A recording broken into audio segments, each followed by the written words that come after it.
welcome to the Love Government. I'm Dennis Leary. I'm the founder of the Love Government. We're doing a series of videos, and this is going to be episode number 8 in this series called Sex Signs.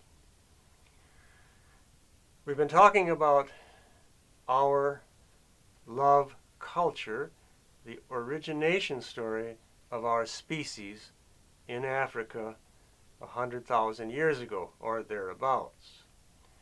And we're talking about the way that people lived and the way they understood themselves, because in a way they are us. They are our ancestors. They are our parents and grandparents stretched out a bit, 100,000 years ago, but that's not that long a space when you're traveling at love speed. That's like yesterday or today. Anyway, they're basically with us, and they are helping us to understand ourselves the way we were meant to be. And that's wonderful information. That's invigorating. That's very, very cool, so to speak. It makes me feel very safe, secure, that I'm on the right track. Everything's going to be okay. I know where I'm going. I know where I've come from. I know what I'm doing here and why I'm doing it.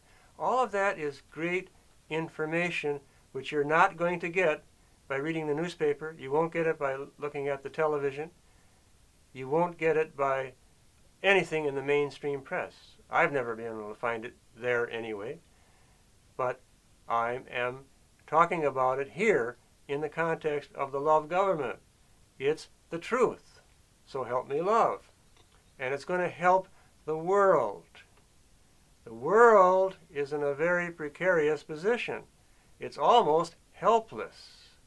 We think that we've gotten so big that we can't fail. We're so big in our egos and our mind that we think we're so big we can't possibly fail.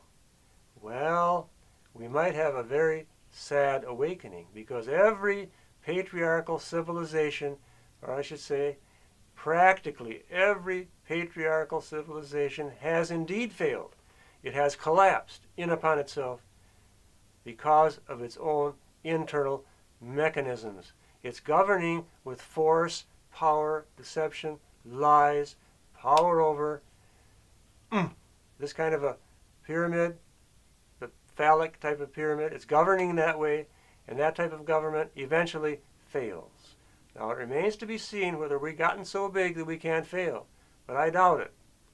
The way the world is going, it's going to go down one way or another unless there's a change. And so the love government comes about to bring a change, to offer an alternative way of looking at things, an alternative reality. And as we get farther down the line in these episodes, we'll get into the details of the sex science, the practices that I feel are necessary if we're at all interested in helping our planet.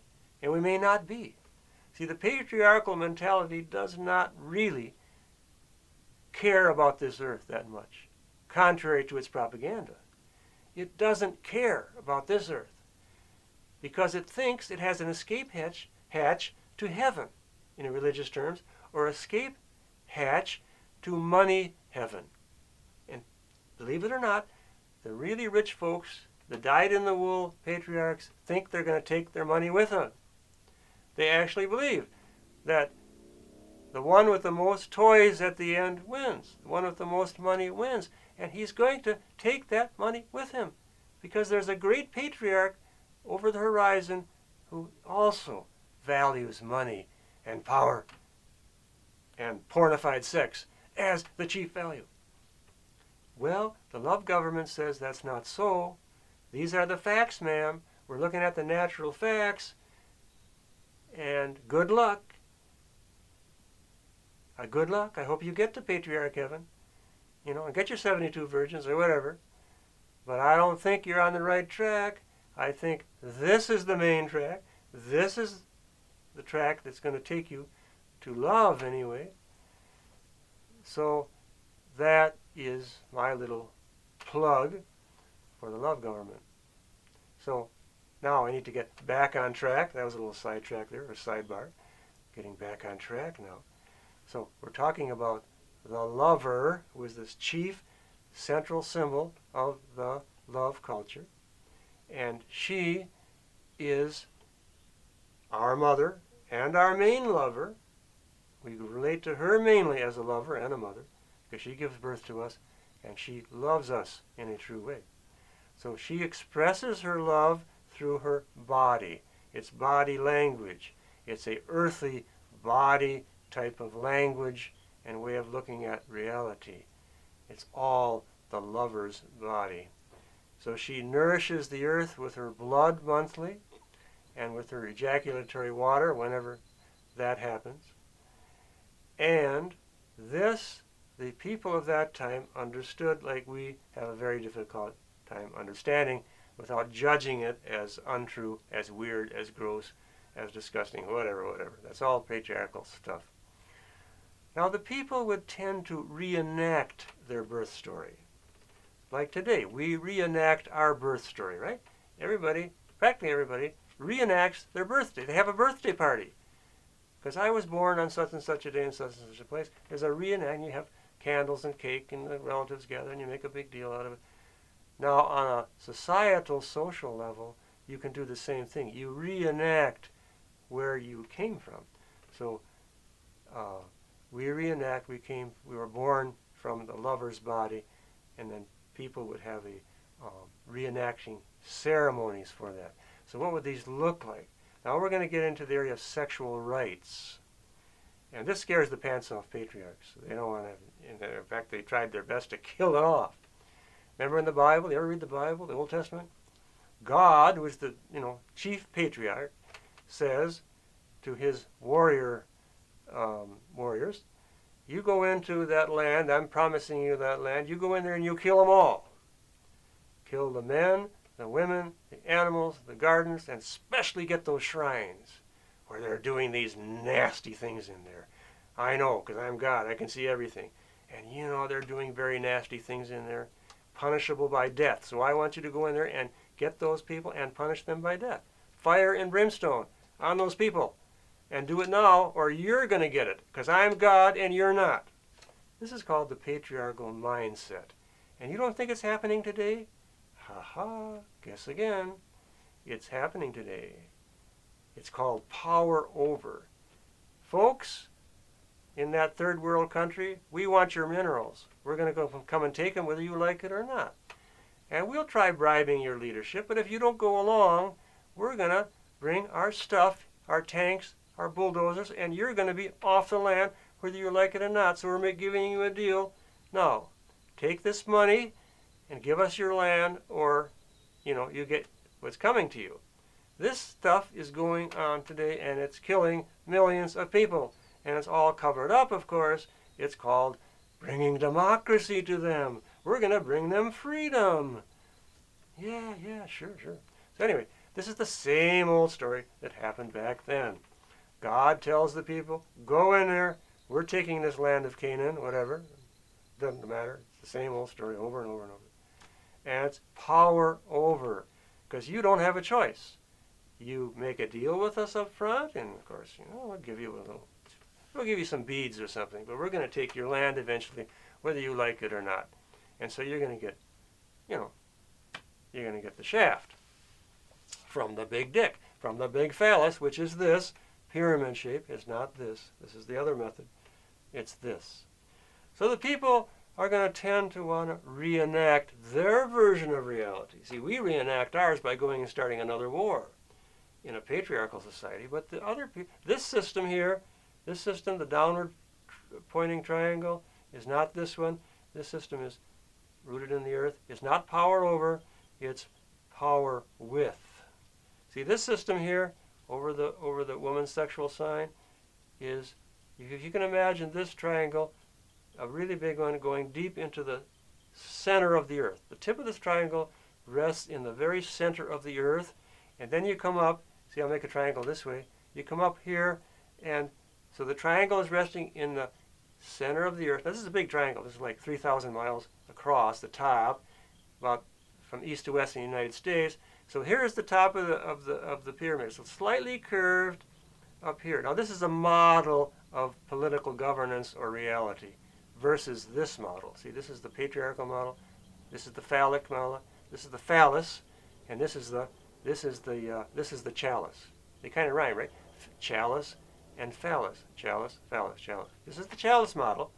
This chalice model is power width. So we're all walking on the surface of the earth, slightly curved, but we share power with each other almost equally. Now, it's not totally equal because there's a slight curve at the top. So if you're going to be an idiot, you're going to try to get to the top. You won't be able to see the top, but if you're an idiot, you'll try to get to the top.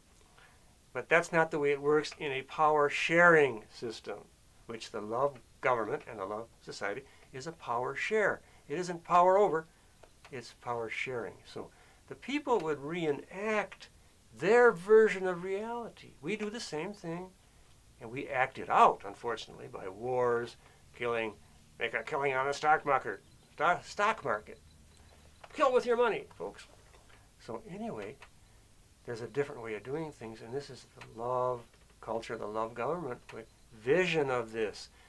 And you get to choose where what you're gonna follow. So we reenact these stories of the lover loving us. How does she love us? It's a bodily thing. It's not a mental thing. Her head is involved, of course, but it's a bodily thing because we are bodies. And so she shares her monthly blood to nourish the earth, and if she chooses to make a baby, let's generalize it to a baby species called humanity, a little baby species, all of us, then she retains the blood, and then she makes a baby, which is our species. But it comes out of her body. So the people are going to reenact this ceremony, and it's a reenaction of our birth. And also, we said water comes out of her when she ejaculates, when she's having sex. That's another way of nourishing the earth. And the sexuality, if it's practiced in this context, is a nourishing of the earth first. Remember we said lover before mother.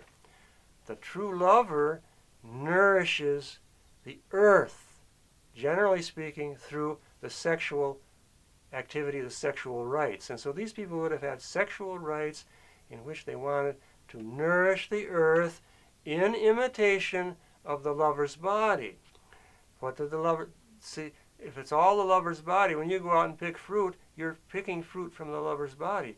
The vegetables that come up are from the lover's body. The water running in the streams and the oceans is the lover's body. And so we're participating in that. So in the ceremonies, you reenact that. Now the sexual ceremonies, which seem so weird and foreign to us, because we've lost track of what they really mean, were meant to reenact creation. The lover made creation through her blood, either by letting it go into the earth or retaining it as a baby. When she makes love, now all women don't do this today because they kind of, forgot about it or whatever, they don't care to do it.